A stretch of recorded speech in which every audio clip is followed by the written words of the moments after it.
All right, so in this video tutorial, I'm just going to go over what I talked about in the PowerPoint in terms of adding the text shadow and also the box shadow. Okay, so for the text shadow, I've added it to my H1. I changed the color for my drop shadow to black here. Okay, and let's go take a look at what that would look like. So first of all, let me show you my index here. So an index I have my saffron, it's in H1. So in my style.css, I've added the text shadow as another CSS rule for my H1. And when I go take a look at it, it should look like so. Okay. Here you go, saffron restaurant. So now it has the drop shadow. Of course, I would like you to play around with the different values, you know, with the blur and with the vertical and horizontal values to see what effect it has on your H1. Okay, so the next thing I did was I added the box shadow here. Okay, I'm just gonna indent everything to keep it consistent. Oops. There we go. All right, so I have a border of 1 pixel solid, okay, and then I have the padding of 10 pixels, and I have a box shadow, and the box shadow is going to be 5 pixels and 10 pixels value.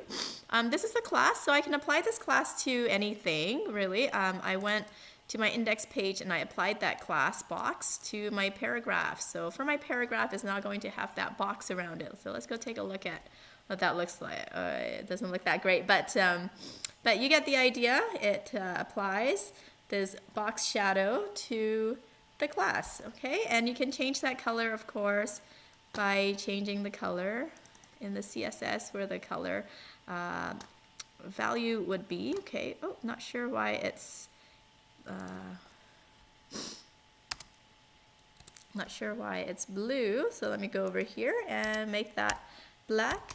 Okay, file, save all, and let's go take a look. Okay, and that changes the border that changes the color for the border, but not for the box shadow. So let's go over here and change that here and save all. Okay, and then let's go take a look. And there we have it. Okay.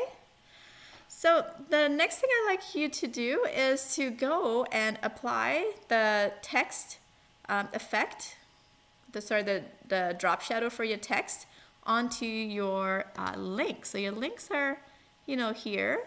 Okay. Of course, they look different than my example here, but that's okay. So let's go over here to your links. Okay. So on hover.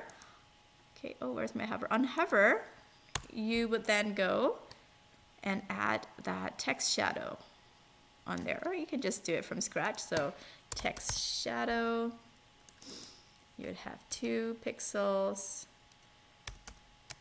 sorry, 2 pixels, 2 pixels, right? And maybe 5 pixels. I don't want so much of a blur, and then maybe something more gentle color.